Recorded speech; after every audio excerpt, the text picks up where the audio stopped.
Hey guys, good morning to all of you and welcome to my YouTube channel SK NCERT classes। आज की class में हम लोग NCERT math class 10 प्रश्नावली 3.5 के क्वेश्चन को करेंगे। आइए देखते हैं क्वेश्चन नंबर 4। इससे पहले हम लोग 1 2 3 क्वेश्चन कर चुके थे। ओके, तो क्वेश्चन नंबर 4 क्या है कि निम्न समस्याओं में रैखिक समीकरणों के युग्म बनाइए और उनके हल यदि उनका अस्तित्व हो किसी बीजगणितीय विधि से ज्ञात कीजिए। इसमें आपको किसी तरह का मेथड का नाम नहीं लिया गया है कि इसी विधि से करना है, या तो प्रतिस्थापन से करना है कि विलोपन से करना है कि वज्र गुणन विधि से करना है। आपको जो भी अच्छा लगे, जो भी मेथड आपको अच्छा लगता है, इजी लगता है, आसान लगता है, आप उस मेथड से इस क्वेश्चन का हल कर सकते हैं। तो आइए देखते हैं 4 का क्वेश्चन नंबर 1 है कि एक छात्रावास के मासिक व्यय का एक भाग नियत है तथा शेष इस पर निर्भर करता है कि छात्र ने कितने दिन भोजन लिया। जब एक विद्यार्थी ए को जो 20 दिन भोजन करता है 1000 रुपया छात्रावास के व्यय के लिए अदा करने पड़ते हैं, जबकि एक विद्यार्थी बी को जो 26 दिन भोजन करता है छात्रावास के व्यय के लिए 1180 रुपया अदा करने पड़ते हैं। नियत व्यय और प्रतिदिन के भोजन का मूल्य ज्ञात करें। ठीक है, कोई दो स्टूडेंट है ए और बी, वो किसी छात्रावास में रहता है और मासिक व्यय जो है का एक भाग नियत रहता है, यानी कि फिक्स रहता है, और दूसरा भाग जितना दिन खाता है उसके अनुसार उसको देना पड़ता है। ओके, तो आइए क्वेश्चन के अनुसार देखते हैं कि क्वेश्चन में क्या है कि नियत व्यय और प्रतिदिन के भोजन का मूल्य ज्ञात कीजिए। तो सबसे पहले हम लोग जानते हैं कि इस तरीके के क्वेश्चन में एक को x और दूसरे को y मानते हैं। तो आइए नियत व्यय माना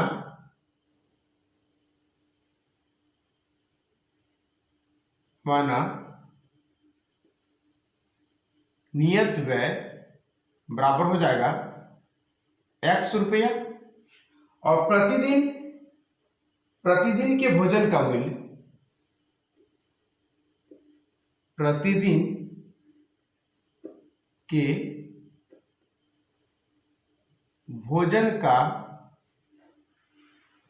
मूल्य बराबर y रुपया मानते हैं।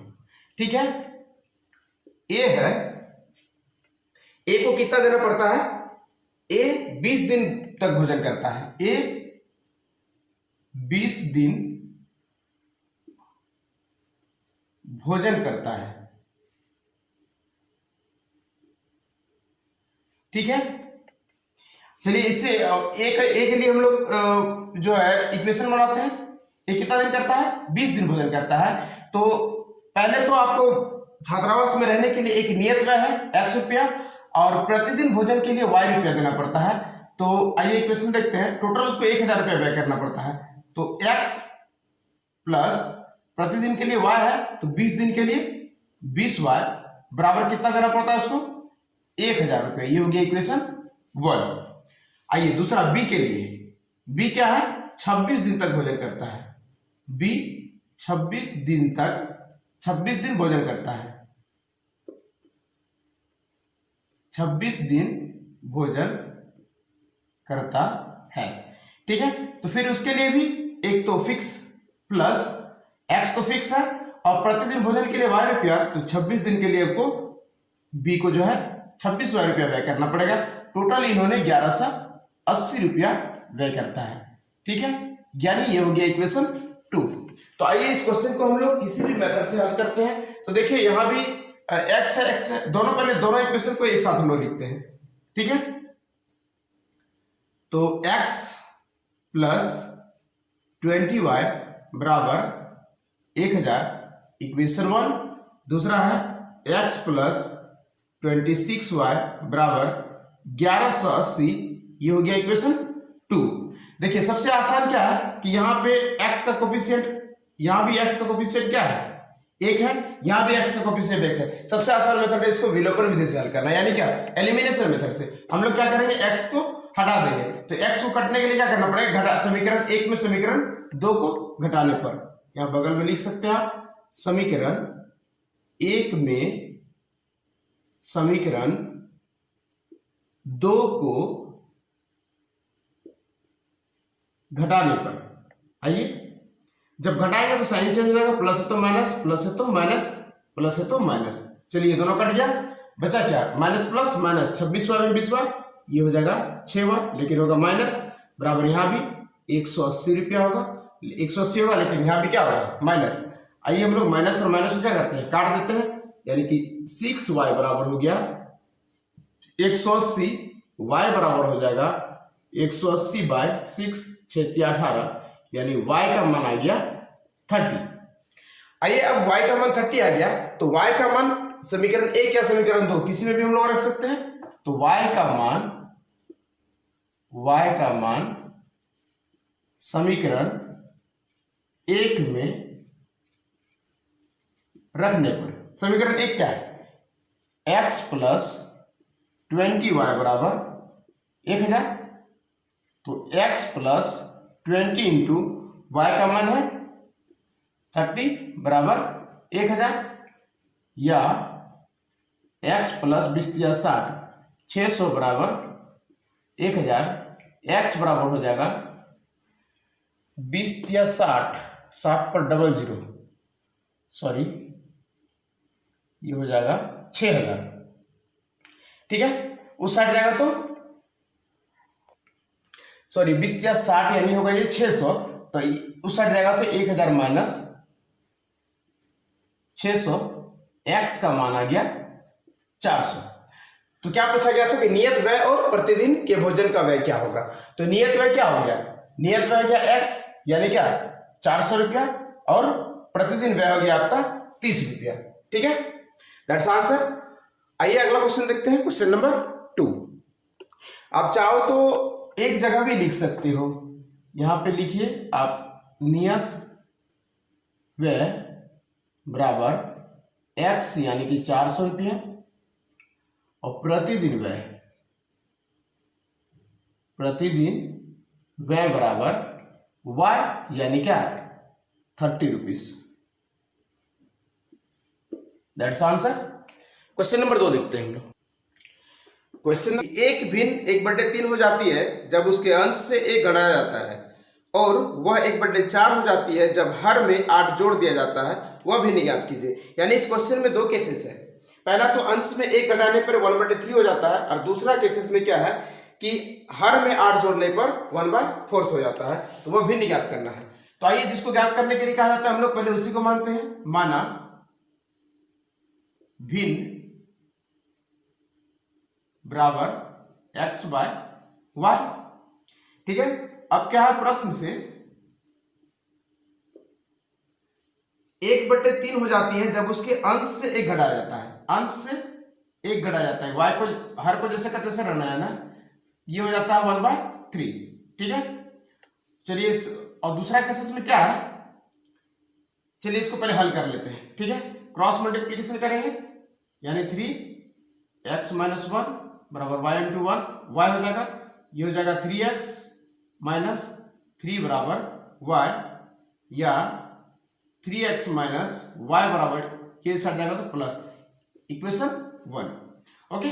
आइए दूसरा केसेस में क्या है कि 1/4 हो जाता है जब हर में 8 जोड़ दिया जाता है, हर में 8 जोड़ दिया जाता है, यानी कि x/y हर में 8 जोड़ दिया जाता है, तो ये 1/4 हो जाता है, ठीक है। आइए क्वेश्चन को हल करते हैं। क्रॉस मल्टीप्लीकेशन 4 × x तो 4x बराबर y + 8 को 1 से गुना करेंगे तो y + 8 ही होगा, 4x - y बराबर हो जाएगा 8, ये हो गया इक्वेशन 2। अब क्या करेंगे, दोनों इक्वेशन को एक साथ रखते हैं पहले, ठीक है। 3x - y बराबर 3, ये इक्वेशन 1 है। दूसरा क्या है 4x - y बराबर 8, ये इक्वेशन 2। आप चाहो तो प्रतिस्थापन विधि से भी हल कर सकते हो, विलोपन विधि से भी। मैंने पहले ही क्वेश्चन को करने से पहले ही कह चुका था कि इस क्वेश्चन में कोई भी जो मेथड है वो फिक्स नहीं है, आपको जो अच्छा लगे उस मेथड से हल कर सकते हैं। तो मेरे ख्याल से विलोपन विधि इसमें भी सबसे अच्छा होगा, क्योंकि यहाँ देखिए y y दोनों कट जाएगा अगर समीकरण 1 में से 2 को घटाते हैं तो। आइए विलोपन विधि से हल करते हैं। तो लिखते हैं यहाँ पे समीकरण 1 में समीकरण 2 को घटाने पर, घटाएंगे तो साइन चेंज हो जाएगा, प्लस तो माइनस, माइनस तो प्लस, प्लस है तो माइनस। अब ये वाई क्या होगा, खत्म हो जाएगा, ये होगा माइनस एक्स बराबर माइनस 7, खत्म हो जाएगा, यानी कि एक्स बराबर हो गया 7। अब क्या करेंगे, एक्स का मान समीकरण 1 में रखने पर, एक्स का मान समीकरण 1 में रखने पर, समीकरण 1 क्या है, समीकरण 1 है 3x minus Y equal to 3,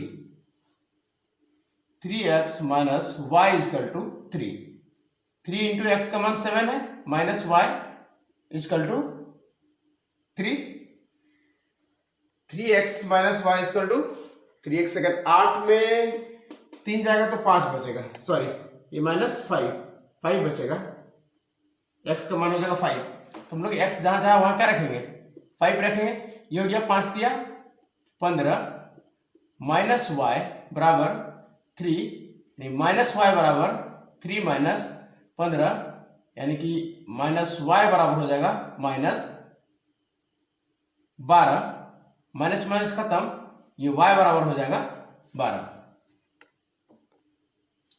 ठीक है, यानी क्या, x का मान 5 हो गया, y का मान 12 हो गया। तो क्वेश्चन में क्या कर रहा था कि भिन्न क्या है, तो भिन्न हम लोग क्या माना थे, भिन्न बराबर x बट्टे y, यानी x का मान 5, y का मान 12, ये हो जाएगा 5 बट्टे 12 आंसर। आइए अगला क्वेश्चन देखते हैं हम लोग। क्वेश्चन नंबर 3 है कि यश ने एक टेस्ट में 40 अंक अर्जित किए, जब उसे प्रत्येक सही उत्तर पर 3 अंक मिले तथा अशुद्ध उत्तर पर यानी गलत उत्तर पर 1 अंक की कटौती की गई। यदि उसे सही उत्तर पर 4 अंक मिलने तथा अशुद्ध उत्तर पर 2 अंक कटते तो यश 50 अंक अर्जित करता। टेस्ट में कितने प्रश्न थे। ठीक है, क्वेश्चन में 2 केसेस है। पहला केसेस में क्या किया जाता है कि यश को 40 अंक अर्जित हुआ। ठीक है, यश 40 अंक प्राप्त करता है, जिसमें से कि अगर सही उत्तर देता है, प्रत्येक सही उत्तर के लिए 3 अंक मिलते हैं और प्रत्येक गलत उत्तर के लिए 1 अंक की कटौती की जाती है। ठीक है, और दूसरा केस में क्या है कि इसको 50 अंक वो 50 अंक यानी कि मार्क्स लाता है, जिसमें कि सही उत्तर के लिए, एक सही उत्तर के लिए 4 अंक मिलते हैं और एक अशुद्ध उत्तर के लिए यानी गलत उत्तर के लिए 2 अंक कटते हैं। तो कहा जा रहा है कि इस टेस्ट में कितने प्रश्न थे। तो आइए मानते हैं हम लोग 2 प्रश्न होगा, 2 ही तरह का होगा। पहला तो सही उत्तर के लिए दिया गया यश द्वारा सही उत्तर जो होगा उसका संख्या और यश द्वारा गलत उत्तर जो होगा उसकी संख्या, हम लोग एक्स वाई मानेंगे। ठीक है, ओके, तो आइए माना सही उत्तर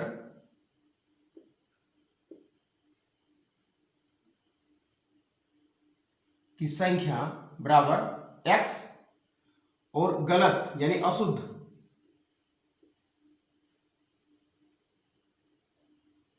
उत्तर की संख्या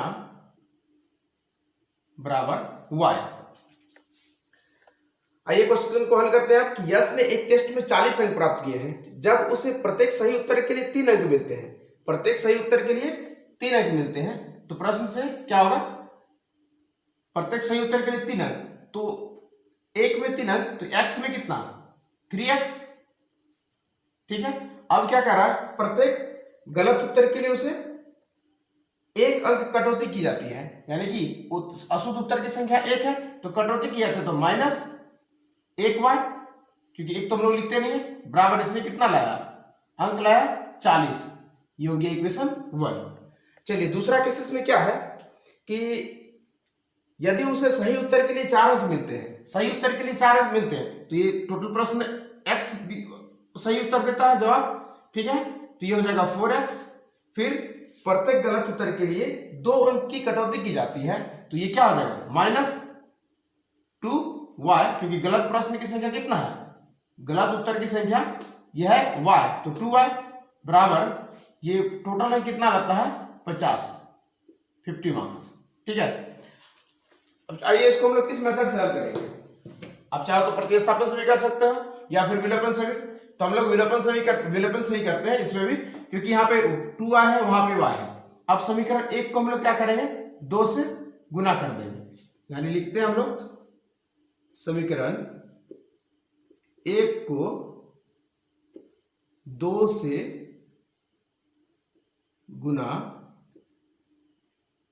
गुना करने पर, ठीक है। तो ये क्या हो जाएगा, 2 तिया 6x माइनस 2y बराबर 40 दूनी 80। ये इक्वेशन 3/4 भी लिख सकते हैं आप, ये हो जाएगा 3।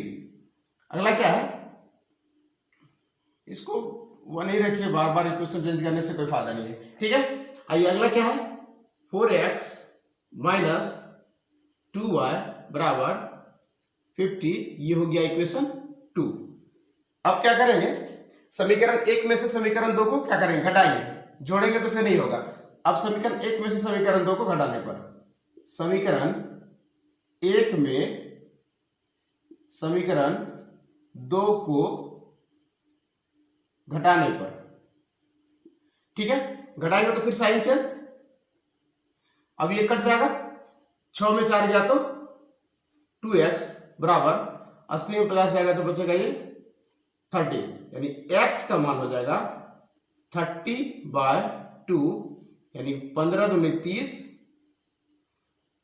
x बराबर हो गया 15। अब क्या करेंगे, x का मान समीकरण 1 में रखने पर, x का मान, अब यहां पे x का मान समीकरण 1 में रखने पर, समीकरण 1 क्या है, 6x माइनस 2y बराबर 80। 6x माइनस 2y बराबर 80। 6 इंटू एक्स का मान कितना है 15 माइनस 2y बराबर 80, या 15 छके 90 माइनस 2y बराबर 80, या माइनस 2y बराबर 80। ये प्लस उस हट जाएगा तो हो जाएगा माइनस 90, या माइनस 2y बराबर माइनस 10, माइनस माइनस खत्म, तो y बराबर हो जाएगा 10/2, 2 पंचे 10, यानी कि y बराबर हो गया 5, ठीक है। अब क्वेश्चन में क्या था कि, क्वेश्चन में था कि आपको बताना था कि टेस्ट में कितने प्रश्न थे, टेस्ट में कितने प्रश्न थे। तो सही उत्तर की संख्या, सही वाला प्रश्न कितना था x, और गलत उत्तर जो दिया उसका, उसकी संख्या कितनी थी y। अब क्या करेंगे, दोनों को जोड़ देंगे, यानी कि कुल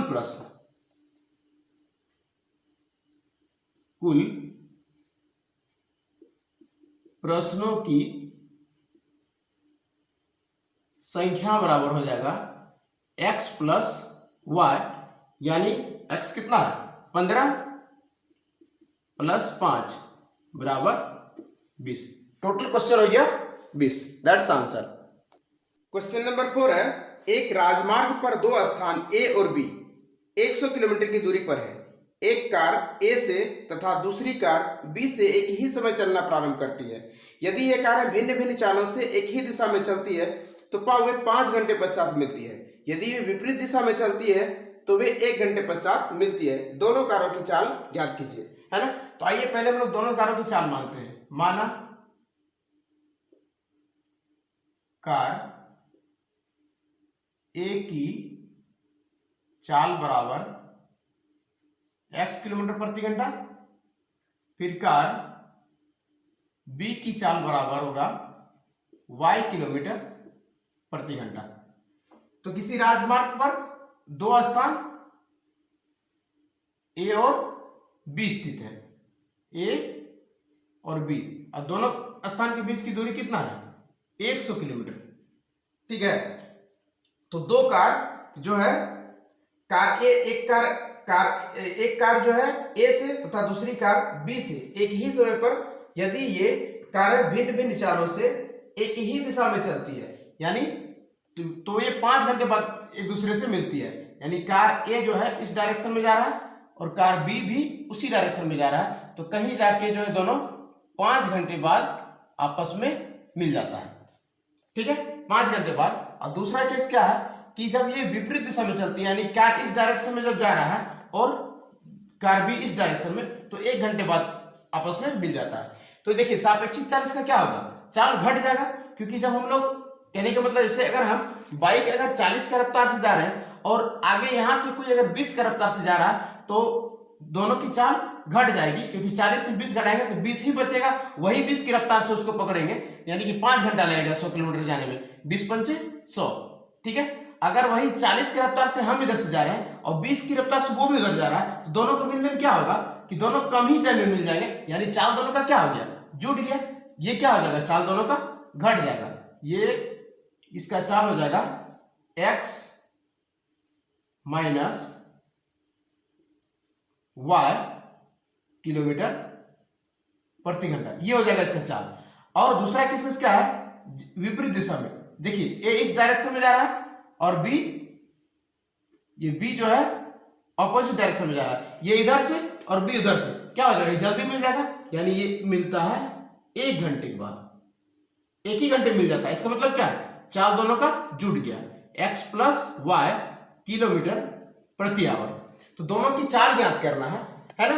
तो चाल बराबर क्या होता है, दो केसेस में, जब हम लोग एक ही दिशा में जा रहे हैं तो चाल बराबर होगा दूरी बट्टे समय। तो चाल कितना है, एक ही दिशा में जब जा रहे हैं तो x माइनस वाई, क्योंकि चाल घट जा रहा है, बराबर दूरी है 100 बट्टे टाइम इसको कितना लग रहा है, 5 घंटा लग रहा है, काट देंगे 20 पंचे 100, यानी x माइनस वाई बराबर 20, ये हो जाएगा इक्वेशन 1। ये पहला केस है। अब दूसरा केस में क्या है, जब ऑपोजिट डायरेक्शन यानी कि विपरीत दिशा में चाल बराबर हो जाएगा दूरी बट्टे समय। तो जब विपरीत दिशा में जा रहा है तो चाल क्या जुड़ जाएगा, यानी x प्लस वाई बराबर दूरी कितना है, दूरी तो वही होगा 100, और समय लग रहा है इसको 1 घंटा, यानी x प्लस वाई बराबर 100, ये हो गया इक्वेशन 2। ठीक है, अब देखिए इसको हम लोग विलोपन विधि से भी हल कर सकते हैं और प्रतिस्थापन विधि से भी हल कर सकते हैं। तो बेटर रहेगा कि हम लोग विलोपन विधि से ही हल करें, क्योंकि दोनों में से किसी एक को क्या करेंगे, कटा देंगे। आइए इक्वेशन 1 क्या है, एक जगह पहले लिखते हैं, x माइनस वाई बराबर 20 इक्वेशन 1। अगला है x प्लस वाई बराबर 100 इक्वेशन 2। अब क्या करेंगे, इक्वेशन 1 और इक्वेशन दोनों को जोड़ देंगे, क्योंकि प्लस माइनस से ऑलरेडी कट जाएगा। ठीक है, तो दोनों को जोड़ देंगे तो ये कट जाएगा, ये हो जाएगा 2x बराबर 120, x बराबर 120 बाय 2, 2 छके 12, यानी x बराबर 60। अब क्या करेंगे, x का मान समीकरण 1 में या फिर समीकरण 2 में रखेंगे, तो x का मान समीकरण 1 में रखने पर, समीकरण 1 क्या है, x माइनस वाई बराबर 20, x का मान है 60 माइनस वाई बराबर 20, माइनस वाई बराबर 20 माइनस 60, माइनस वाई बराबर माइनस 40, माइनस माइनस खत्म, y बराबर 40, है ना। यानी क्या हो गया, दोनों कार की चाल पूछ रहा था, एक कार को हम लोग x किलोमीटर प्रति घंटा माने थे और कार b को हम लोग y किलोमीटर प्रति घंटा माने थे। तो क्या हो गया, ये कार a की चाल हो जाएगा, ठीक है, ये कार a की चाल हो जाएगा और ये कार b की चाल हो जाएगा। ठीक है, दैट्स आंसर। आइए अगला क्वेश्चन नंबर 5। क्वेश्चन नंबर 5 है कि एक आयत का क्षेत्रफल 9 वर्ग इकाई कम हो जाता है यदि उसकी लंबाई 5 इकाई कम कर दी जाती है और चौड़ाई 3 इकाई बढ़ा दी जाती है। यानी कि फर्स्ट केस क्या है कि कोई आयत का क्षेत्रफल 9 वर्ग इकाई, यानी कि पुराना वर्ग का आयत का क्षेत्रफल जो है 9 वर्ग इकाई,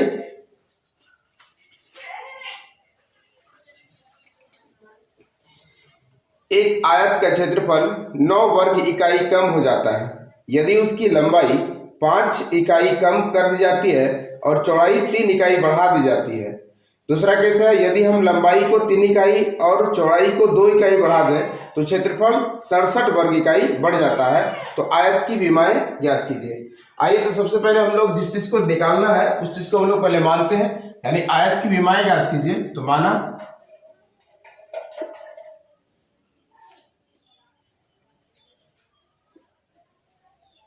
माना आयत की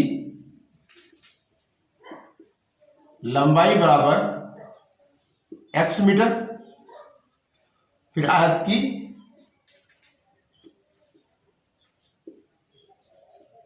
चौड़ाई बराबर y मीटर। आइए अकॉर्डिंग टू क्वेश्चन, यानी कि क्वेश्चन के अनुसार एक आयत का क्षेत्रफल 9 वर्ग इकाई कम हो जाता है यदि उसकी लंबाई 5 इकाई कम कर दी जाती है, ठीक है, और चौड़ाई को 3 इकाई बढ़ा दी जाती है। ये पहले हम लोग आयत बनाते हैं। एक ये आयत हो गया, इसकी लंबाई x मीटर, चौड़ाई y मीटर। तो आयत का क्षेत्रफल क्या होता है?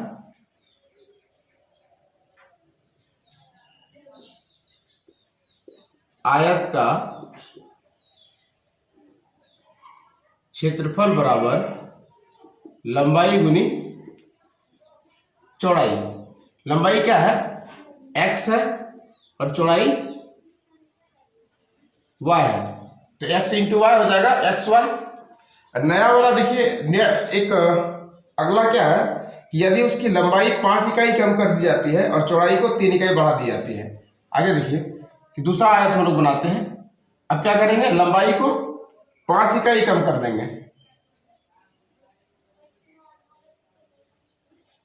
और चौड़ाई को 3 इकाई बढ़ा देंगे। लंबाई को 5 इकाई कम यानी कि x माइनस 5 और चौड़ाई को 3 इकाई बढ़ा देंगे यानी कि y प्लस 3। अब इसका क्षेत्रफल क्या होगा? नया आयत का क्षेत्रफल, नया आयत का क्षेत्रफल बराबर भी होता है लंबाई गुनी चौड़ाई। तो लंबाई क्या है? x माइनस 5 इंटू चौड़ाई हो जाएगा y प्लस 3। अब कह रहा कि एक आयत का क्षेत्रफल 9 वर्ग इकाई कम हो जाता है, यानी इस आयत का जो क्षेत्रफल है इसका इससे क्या हो जाता है? अगर 5 इकाई घटा दे और चौड़ाई को 3 इकाई बढ़ा दे तो ये जो है 9 वर्ग इकाई कम हो जाता है। यानी प्रश्न से एक्स वाई बराबर x minus 5 into Y plus 3, ये क्षेत्रफल जो है इससे 9 वर्ग इकाई कम हो जाता है। तो बराबर करने के लिए या तो इस साइड 9 जोड़ दे या तो इस साइड 9 घटा दे। तो हम लोग कहते हैं इसी साइड 9 घटा देते हैं, ये कम हो जाता है। तो क्या करेंगे? अगर बराबर करने के लिए 9 इस साइड दे देंगे या तो फिर इस साइड 9 घटा देंगे। तो हम लोग इस साइड घटा देंगे। इसको हल करते हैं, या एक्स वाई माइनस 9 बराबर, इसको इससे मल्टीपल करेंगे तो हो जाएगा एक्स वाई फिर plus 3x minus 5y plus minus 5 दिया 15।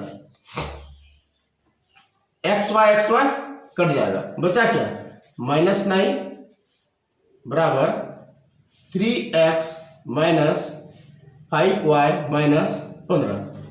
अब क्या करेंगे? इसको भी एक साइड कर लेंगे, यानी माइनस 9 ये उस साइड माइनस 15 इस साइड प्लस 15 हो जाएगा बराबर 3x माइनस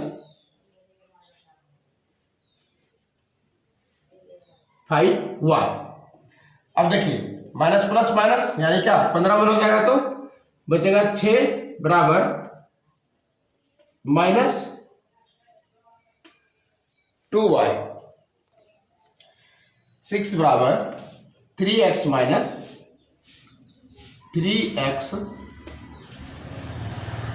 माइनस 5y। इसे को हम लोग सजा के लिखते हैं 3x माइनस 5y बराबर 6। ये हो गया इक्वेशन 1, ठीक है। अब आइए अगला केसेस क्या है कि यदि हम लंबाई को 3 इकाई बढ़ा दें और चौड़ाई को 2 इकाई घटा दें।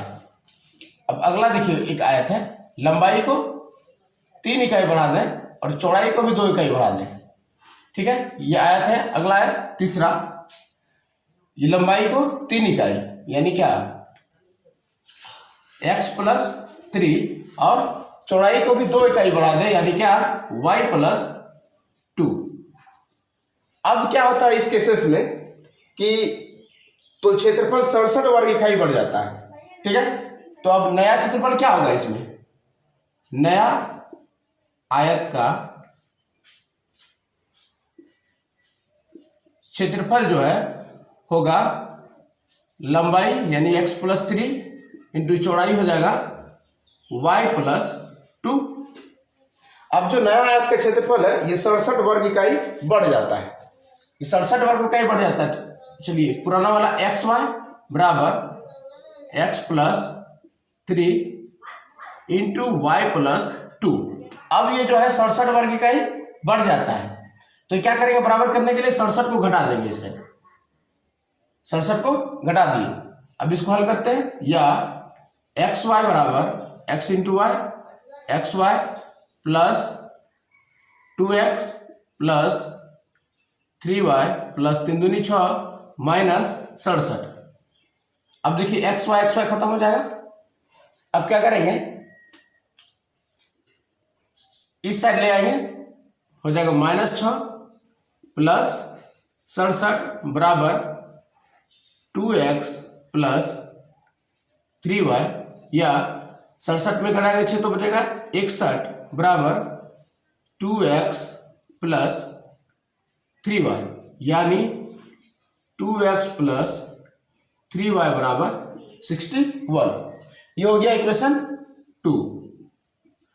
आइए अभी इस इक्वेशन को या तो आप प्रतिस्थापन विधि से या फिर विलोपन विधि से, जो अच्छा लगे उससे आप कर सकते हैं इसको। ठीक है, पहले दोनों समीकरण को एक जगह लिखते हैं। 3x minus 5y 3x minus 5y बराबर 6, ये हो गया इक्वेशन 1। अगला है 2x प्लस 3y बराबर 61, इक्वेशन 2। अब इसको हम लोग क्या करेंगे, पहले या तो x को कटाएंगे या तो y को कटाएंगे। तो x को कटाने के लिए भी क्या करना पड़ेगा, यानी 3 और 2, यहाँ पे 3 यहाँ 2 है, तो आपको 3 दूनी 6, यानी कि यहाँ पे भी 6 लाना पड़ेगा, यहाँ पे भी 6 लाना पड़ेगा। ठीक है, तो अब 3 को क्या करेंगे, 2 से गुना करेंगे, यानी समीकरण 1 को 2 से और समीकरण 2 को 3 से गुना करेंगे। ठीक है, अब यहां लिखिए समीकरण 1 गुना 2 तथा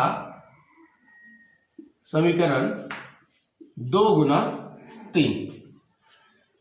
तो आइए इस इक्वेशन को लिखते हैं, 2 तिया 6x माइनस 2 पंचे 10y बराबर 6 दूनी 12, ये इक्वेशन हो जाएगा 3। अगला देखिए 3 दूनी 6x प्लस 3 तिया 9y बराबर 3 का 3 3 6 18, ये हो जाएगा इक्वेशन 4। अब क्या करना है, समीकरण 1 में से समीकरण 2 को घटाने पर, ठीक है, घटाएंगे तो क्या हो जाएगा, यहाँ साइन चेंज हो जाएगा, माइनस प्लस है तो माइनस, प्लस है तो माइनस, ये दोनों कट गया। अब देखिए ये माइनस माइनस प्लस 10 9 19y, यानी माइनस 19y बराबर हो जाएगा 183 में से 2 घटाएंगे, 183 में 2 घटाएंगे, 3 में 2 गया 1, 8 में गया 7, 171। अब देखिए y बराबर क्या हो जाएगा, y बराबर ये माइनस हो जाएगा, माइनस माइनस खत्म, ये y बराबर हो जाएगा 171/19, यानी 19 9 43, यानी ये y बराबर आ गया 9। अब क्या करेंगे, y का मान समीकरण 1 में रखेंगे, या समीकरण 1 या 2 किसी में रख सकते हैं, सॉरी 3 और 4 में से रखेंगे, तो y का मान समीकरण 3 में रख लेते हैं। अब y का मान समीकरण 3 में रखने पर, अब देखिए समीकरण 3 क्या है, 3x माइनस 5y बराबर 6। अब 3x माइनस 5 इंटू वाई का मान है 9 बराबर 6, या 3x माइनस 9 पे 45 बराबर 6, या 3x बराबर 6 प्लस 45, या 3x बराबर 6 5 11 के 1 4 1 5, यानी 51। तो x बराबर हो जाएगा 51/3 17 51 यानी x बराबर हो जाएगा 17। तो हम लोग क्वेश्चन में क्या माने थे, आयत की लंबाई x और चौड़ाई y। तो यही हम लोग को क्वेश्चन में याद करना था कि आयत की विमाएं याद कीजिए। तो ये हो गया आयत की लंबाई, क्योंकि x बराबर क्या हो गया आयत की लंबाई, और आयत की चौड़ाई बराबर कितना निकाले y का मान, तो ये हो गया आयत का चौड़ाई, चौड़ाई बराबर 9। चाहो तो आप एक जगह भी लिख सकते हो दोनों को, या तो फिर ऐसे भी रख सकते हो। That's answer. आई होप कि सारा क्वेश्चन आप लोग को अच्छी तरह समझ में आ गया होगा। मिलते हैं हम लोग नेक्स्ट क्लास में, तब तक के लिए जय हिंद।